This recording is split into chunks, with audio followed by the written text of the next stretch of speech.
Jared Polin, FroKnowsPhoto.com, and this is your Photo News Fix.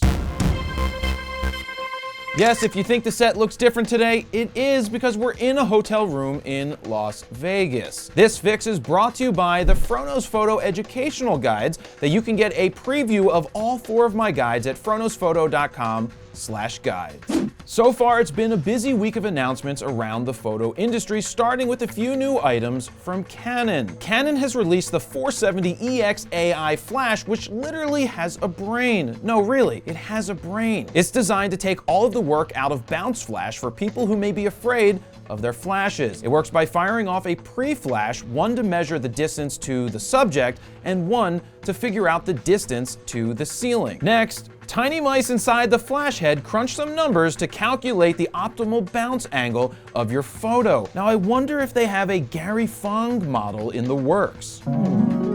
This is demonstration of Gary Fong artificial intelligence light sphere. See, I bounce off wall like this.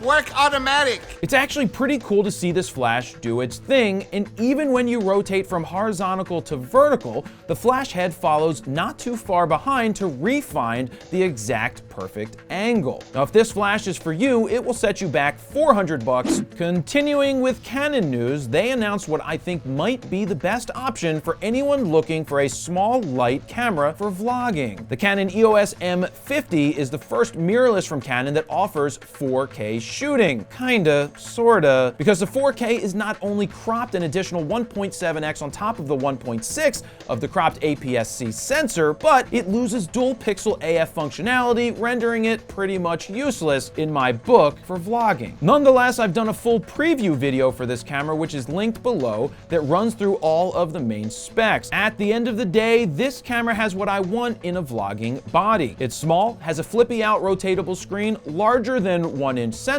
and dual pixel AF. Oh yeah, and it comes in white, which I think is super hot right now, though I wish it did have purple. Body only will set you back $779, and with a kit $15 to $45, it will cost you $899. Now, do you want this camera? Next up, how many of you out there think Sigma is crushing the lens game right now? Now, Steven, they'd be crushing it even more if they could make native E-mount lenses for Sony. Well, that's funny. Sigma just announced that 9 of their Art Prime lenses will be available for Sony E-mounts, including 2 entirely new Art lenses. Now, this is a big deal because up until this point, if you've wanted to bring your Sigma glass onto your Sony mount bodies, you'd have to use an adapter, which didn't work as well as it should. Now, let's talk about the 2 new Sigma Art lenses. First, you have the 70mm macro, followed by the massively big and promising 105f 1.4 lens that Sigma is nicknaming the Bokeh Master.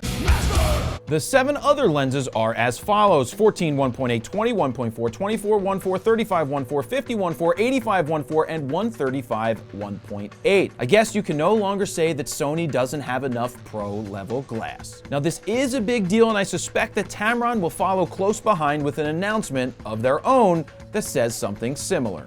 And finally, Sony has announced the A7 III, which pretty much has the same features as the A7 III with less megapixels and a lower price. Now, here's a quick rundown of the specs. There's a 24.2 megapixel BSI full frame sensor with ISO range of 100 to 51,200 expandable all the way up to 204,800. At its base ISO, you will have 15 stops of dynamic range as well. It also borrows the same autofocus system from the Sony A9, which means you have 693 phase detect AF points that are covering 93% of the viewfinder. It shoots 10 frames per second in both mechanical and silent for up to 177 JPEG standards, or 40 RAW 14-bit uncompressed, which isn't that bad. There's 5-axis in-body stabilization, the new Z battery, 2 SD card slots, full K full frame video with no pixel binning in Super 35 mode. Basically, it has the same video features as the A7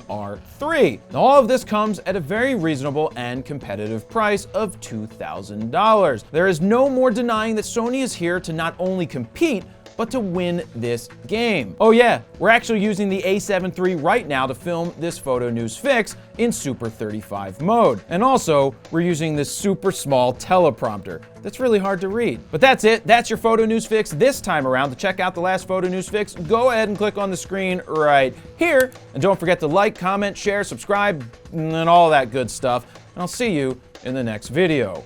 Jared Polin, FroKnowsPhoto.com. See ya.